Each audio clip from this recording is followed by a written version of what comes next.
Imagine this. You wake up one quiet morning in Texas, expecting to see peaceful fields and neat rows of crops. But instead, the ground looks ripped apart, as if something dragged a plow in the middle of the night. That something isn't a storm, a machine, or a human mistake. It's an animal that shouldn't have been there in the first place. The feral pigs, the destructive giants that now roam the American South, didn't evolve on this continent. They arrived due to a historical twist that no one can reverse. Back in the 1500s, Spanish explorers brought domestic pigs across the Atlantic as a mobile food source.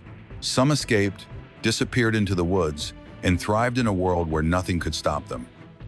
Centuries later, another wave hit. Wealthy landowners in the early 1900s imported domesticated Eurasian wild boars to make hunting more fun.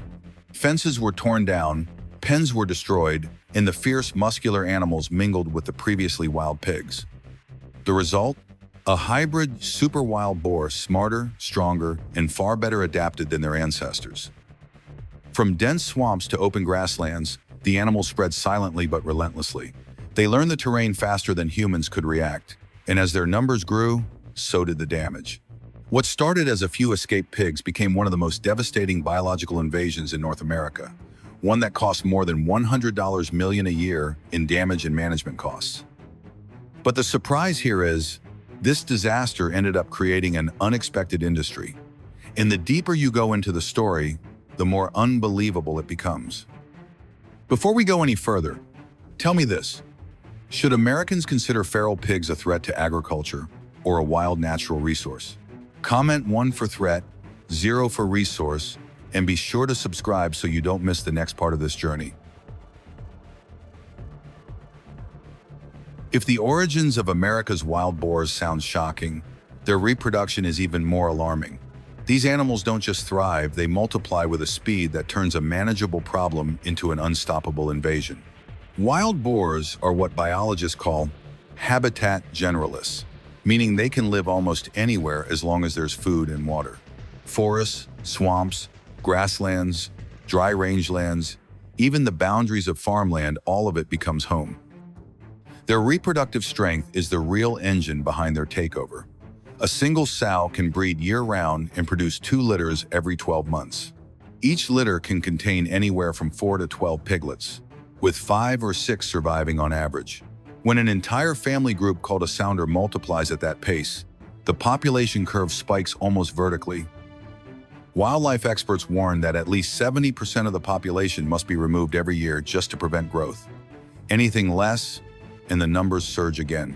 Even if a harsh season, predators, or human control reduce the population to 30%, that small fraction can bounce right back within a single breeding cycle.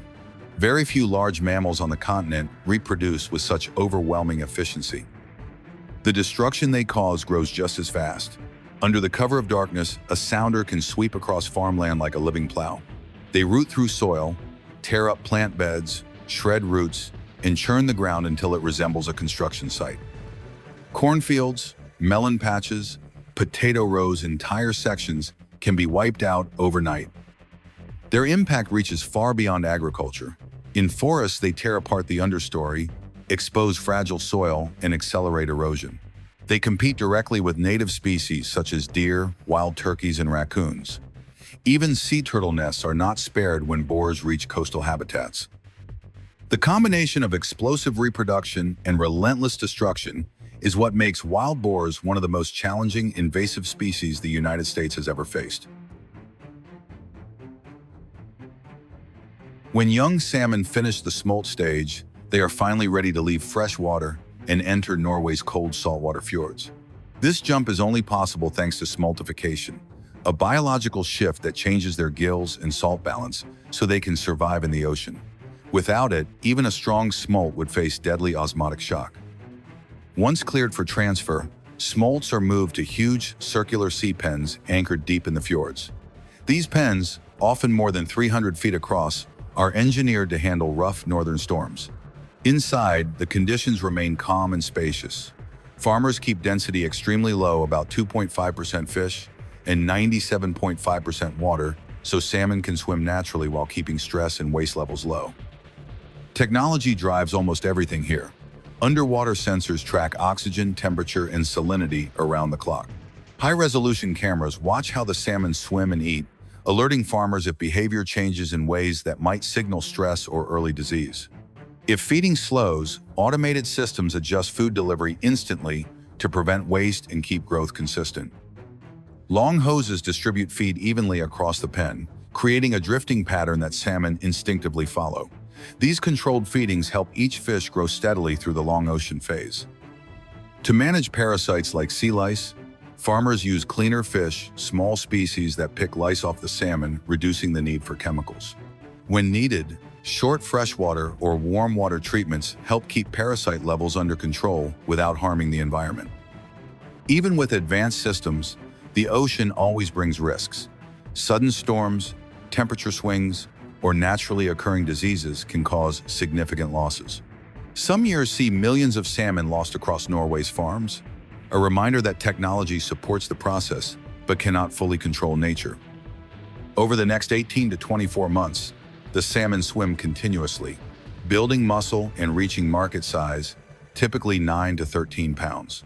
Once they hit that stage, the industry moves into one of its most demanding steps: the harvest. As the biological threat from feral pigs continues to spread, farmers across the American South, especially in Texas, have become the first line of defense. They're not just protecting their crops, they're protecting ecosystems, their livestock, and, in many cases, their entire livelihoods. And to keep up with one of North America's smartest invasive animals, they've turned to tools that look more like battlefield technology than traditional farm equipment. Wild pigs are quick learners. They memorize human scents, recognize patterns, and avoid anything that doesn't seem right. Many ranchers say the same thing. They're not just pigs, they're strategists. That intelligence has pushed farmers to become similarly strategic. Across rural Texas, giant circular traps, some as wide as 30 or 40 feet, sit quietly in open fields. These are not simple cages. They are systems designed after years of observing feral hog behavior. Infrared cameras watch all night. Motion sensors track how many animals enter. Gates only lower when the entire detector is inside, preventing partial capture, which teaches survivors how to trap forever. Everything can be controlled from a smartphone. A light tap can trigger a trap miles away. A camera alert at 2 a.m. can show a full detector moving around the bait. Another tap and hundreds of pounds of steel will slam shut, trapping the entire herd at once. But technology alone isn't enough. The art of baiting has become essential too. Feral hogs are attracted to fermentation, so farmers often combine unusual mixtures: corn soaked in spoiled milk, beer, fruit preserves, or molasses. The scent wafts across the open field, drawing the herd to a single spot. Farmers like Jack Harrison used to lose nearly 25% of their crops to wild hogs each year. After switching to smart traps and improving baiting methods, his losses dropped to about 5%. That change not only saved his fields, but restored his ability to plan for the future without fear of nightly destruction. These innovations marked a turning point. In a war where the enemy evolved, learned, and spread faster than humans could react, technology finally gave farmers something they had long lost: a real advantage. Once a sounder is captured, the story doesn't end in the field. For many Texas farmers, this is the moment when a destructive invader turns into a regulated commodity. At sunrise, specialized trucks arrive to move the boars to USDA-approved facilities, where strict handling protocols guide every step and every animal is logged into a tightly controlled system. Wild boars aren't processed like domestic pigs. Upon arrival, each animal is examined by trained staff, following humane handling rules set by the U.S. Food Safety and Inspection Service. Sedation is applied when needed, and every boar receives a health check before entering the processing line. Nothing here is rushed. The system is designed to protect workers, consumers, and livestock all at once. Disease screening is essential. Samples are collected to detect brucellosis, pseudorabies, and other pathogens that could threaten commercial hog farms. Each carcass receives an individual traceability code, so every cut of meat can be tracked back to its source. The operation often feels more like a biosecure lab than a conventional meat plant, with records, temperatures, and results monitored constantly. Processing the meat requires skill. Wild boars have lean, dense muscles and unpredictable body shapes, so workers adjust each cut by hand. A technician in Oklahoma once remarked, "Wild boar meat fights back. You can feel how tough it lived." After breakdown, cuts are rushed into deep freeze chambers to halt enzymatic changes, lock in flavor, and maintain texture. Shoulders, loins, ribs, and fat trimmings are separated, labeled, and stored under strict temperature controls. From there, the meat is transformed into a wide range of products: ground boar, specialty cuts, smoked bacon, salami, and canned goods. Much of it is shipped to Europe, where wild boar, often called the untamed flavor, sells for 30 to 50% more than standard pork.